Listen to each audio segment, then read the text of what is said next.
Hello, happy Wednesday. Welcome back to Unapologetically Sarah Garcia. Today we are about to kick off what I'm going to label Dope Diaries. Okay? Where we're going to kick this off is in 2020.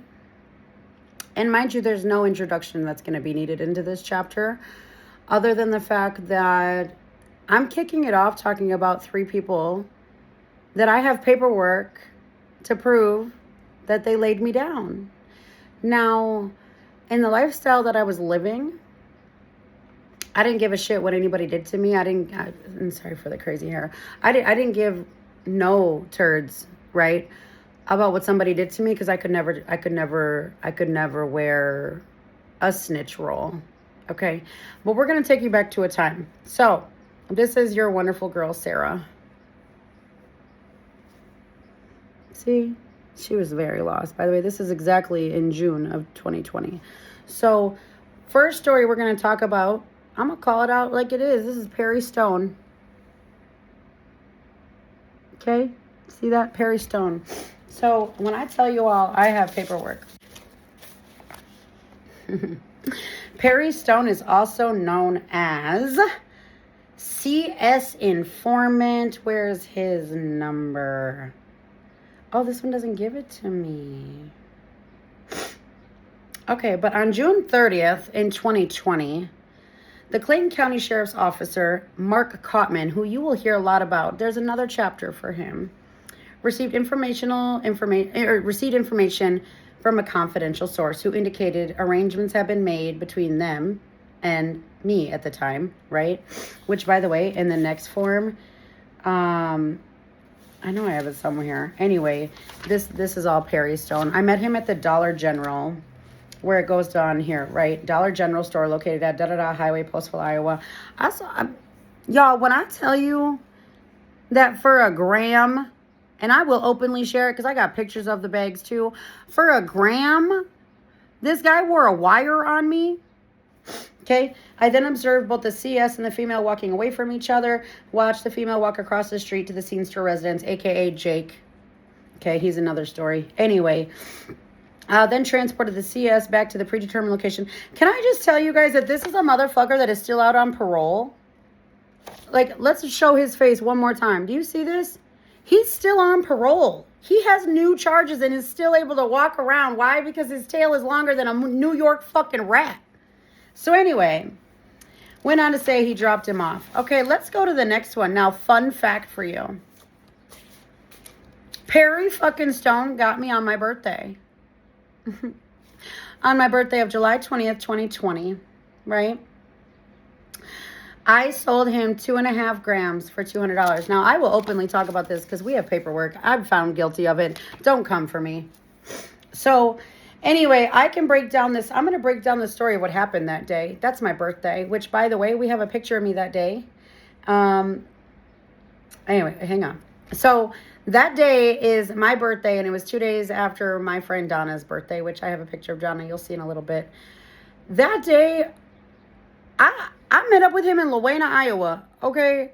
He drove to meet me halfway because he didn't have a license, but he met me on some fucking random moped.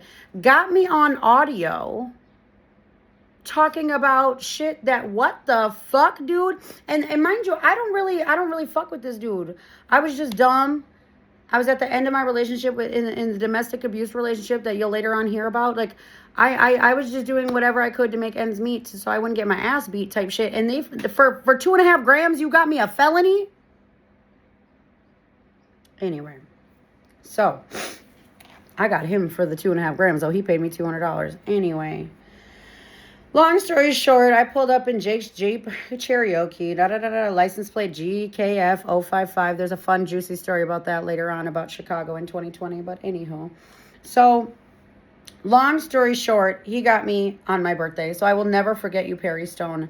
Perry Stone is still in Northeast Iowa, running his mouth, working with whoever he needs to work with to get out. You can't tell me he isn't, because the amount of times, my guy, you should be in fucking prison. Anyway, let's move on. Now, the last person, oh, by the way, back to my birthday. I was literally went to, I don't know, I don't think it was Gordman's, Burlington, whatever it was in Prairie. That was the day I was so excited I lost so much weight, like I was showing whatever. That was the very outfit I met up in with Perry in. That was the very day, because after I made my sale, we went shopping. Me and Donna did. So, fuck you, Perry Stone. Now, July 23rd of 2020. I've never done business with this woman up until this point. I'd heard horrible things, but like I said, I was in a very ugly point, right? Meet Summer Belrose, who, side note, has since passed away. Passed away 4 years ago. I believe a heart attack. I don't know, health conditions. To be fair, I don't care. Remember, this is unapologetically Sarah Garcia. I do not care. Because here goes her story. For the official funds of $200, right? She came to the middle parking lot next to my apartment, right? Parked there. Could have got me an enhancement charge, but they didn't think, Jesus. Anyway, long story short, I sold her a little bit for $200, right? Do you know where they fucked up in their report? Okay. When I tell you guys, I have been on methamphetamine and I've done some stupid shit, but I remember a lot of things where they fucked up in this report, because they have to report everything, right? I remember key things. In this report, it talked about how they saw me, walk back. Okay, like, they saw me walk back to my apartment because I forgot my wallet. Right? I have it on the detailed everything. It's insane to me. It's insane to me how Northeast Iowa law enforcement works. Okay, I understand. They got me. Okay, and we have one more person to talk about, so this might be a long video. But what I will never understand is all the times that I said I needed help. Instead of getting me help, I had criminal informants wearing wires on me for, by the way, a total of like 7.5 grams. They really fucking got me on something, which I never denied. I took all my felonies, by the way. That's why I'm openly talking about this. Because now, which, by the way, Mama Donna, as she was called, this is her. That was my ride or die when I was going through everything. So now we're going to go on to Jordan Klein.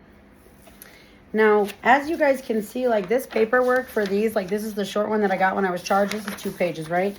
Jordan Klein had the Division of Narcotics Enforcement literally, there's 27 pages here. Let me show you Jordan Klein. Let me get comfortable, right? Because this one, like I said, this is going to probably be a longer than 10-minute video, because Jordan is a special one. He really got me twice, too, but his was deeper. Oh, this can be unedited. Y'all remember, it's always unedited. I don't give a shit. My phone holder, the one arm broke, so it's janky. So, you see that kid? He was on misdemeanor pre-trials. Misdemeanors. He was on something that if he would have just taken his charges, he probably would have gotten probation. No, instead, he worked out a deal to snitch some people out, which Jordan snitched not only me, but he got both of us on the same day in December 2nd of 2020. And the funny thing is, if you ever see this, Jordan, and think that we didn't put it 2 and 2 together, I might have been fucking out there. But I know you put the 2 of us down, because I have chat screenshots that show that you literally said you would have been at Donna's earlier in the day. You didn't want the foot traffic, so you were coming to me. So you got me the same day that my daughter was at my house. I said, don't come. Anyway, it's all in this report. Let's get into it. Jordan got me twice with the state detectives. And by the way, Jordan's CI number is, let's see here. Let's get into it, right? Your CI number is 4938. So if anybody has Jordan Klein, maybe in a thought process of your paperwork, his CI number is 4938. Now, why do I know this? Well, not only, right, did it give me subsequent detail of evidence of what they got, right? They also got, let's see here, where's it at? Let's get to, where's the Facebook stuff, right? Here's Donna Cortez, like, he had talked about her openly. Let's see here. There were Facebook, I don't know if y'all can, like, there were Facebook messages given. It says, photograph of Facebook messages between CS4938 and Sarah Stockey, December 2nd, da-da-da-da-da. When I tell you that only cowards become snitches. So let me show you their 3 pictures again, and I'm going to get more into that conversation of why I feel that way. Here is Perry. Perry is a coward-ass dude, strung out on heroin, bogus-ass motherfucker. Maybe he's not on heroin anymore, but he's working. He's working. He should be in prison by now. Then you have Jordan. Jordan, who I believe is fresh out of prison. I can't remember if he is. Don't really care. I kind of follow. Not really, but you should have been in prison for what you did. And then we have Summer. Summer, who did meet her fate. And I might not have people that follow me with that. I believe natural selection and karma is a real thing. And I was sat down with my charges. Like, I pled guilty to my charges. I took my charges. I was sat down with them, but here's the problem that I have. Like, this is crazy. This is fucking crazy. This is crazy that somebody who I looked out for, like, because Jordan was in the little circle. He was in the little circle of people that I fucked with. Like, I would go to his house. Like, it was cool when I had the dope. You know what I mean? But then afterwards, like, what, you thought I was somebody big? You thought I was somebody that they're going to put down and then I'm going to roll for them? You got me fucking confused. Now, like I said, there's going to be people on here that see this video that don't understand that lifestyle, but here's what I live by. If I make grown people choices, let me fall because of my grown people choices. Don't make the choice for me. That's not your responsibility. You're doing their job for them. So let's fast forward a little bit, right? I brought up Mark Kaufman. You're going to hear about him a lot. Mark Kaufman is the drug detective on a lot of this stuff right here. His name's right here. Mark Kaufman. And then I believe, where's it at? Oh yeah, right here. This was the whole conversation of Mark Kaufman's report about what Perry Stone did on June 30th. Like, I got all that stuff in my Google Docs and stuff. But let me talk about Mark Kaufman. Mark Kaufman is a detective that when I was looking at...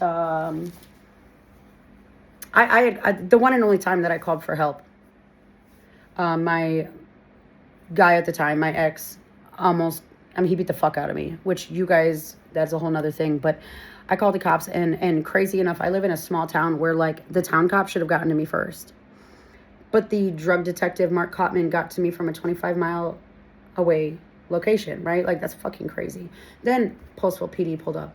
Long story short, that day, Mark Kaufman looked at me and said that he would help me on that domestic violence case if I worked for him because they had me on charges for this, that, and the other. And I said, well, if you got those, why aren't we being arrested? Why aren't you arresting me?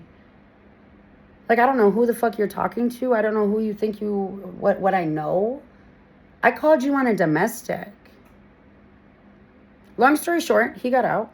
You know, like, said, cool, I'm out, bye, left.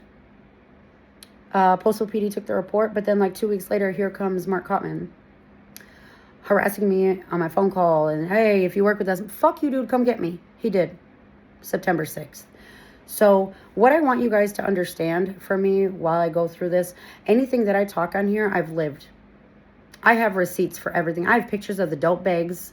I waited out for all my evidence when I was on the run, and before I wanted to go to trial. I wanted to see what they had on me. They had bogus ass shit. This is crazy. What's even crazier is that in the time of all this, even with all my receipts, the people that I thought were my friends fucking thought I wasn't real, thought I was bullshitting, thought I was lying. I have receipts, y'all. I have literal fucking receipts. Like, there's nothing I would ever have to hide, right? So this is how we're kicking off Dope Diaries. Those are 3 people that love cheese. Well, 2. One can't like cheese anymore. She's somewhere in outer life. But I will tell you this.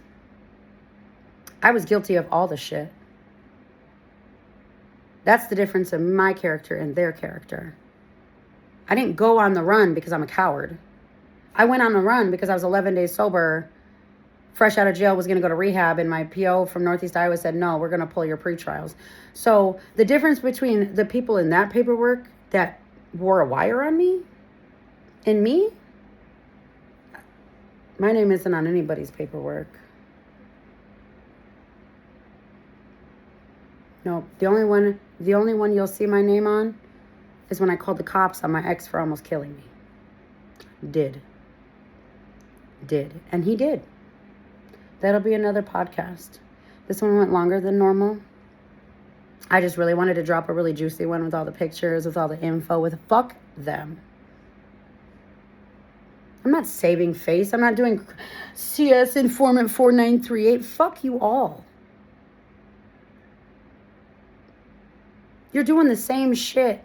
Or we're doing the same shit. So I don't understand why anybody in any type of lifestyle thinks it's okay to fuck someone else's lifestyle up, no matter what. Eventually there's a time, you know what I mean? Everyone who knows, there eventually comes a time where you're going to get sat down, but it shouldn't be by the choice of someone else. Certainly not working for the police. Sorry. If you don't agree with this video, I'm okay with you unsubscribing and following me on TikTok or wherever you may have found me from, because that's the God's honest truth. I was looking at some hard time. I took my felonies. I worked out a great plea deal for my first drug charge, busted my ass to get off 2.5 years. I didn't have to snitch on anybody. No, I stood 10 toes down in the best way that I could. I stood up for myself because nobody made me do what I was doing. I chose to do what I was doing. I mean, I might have been in a shitty relationship where I felt like it was needed, but at the end of the day, I was the one doing it. So check your integrity and your character of your own self if you've ever done that to somebody, because listen, it's not your job to ruin someone else's life, especially when you're making grown people choices and doing the same fucking shit. So thank you for tuning in to Unapologetically Sarah. This is the Dope Diaries Part 1, Snitch Season.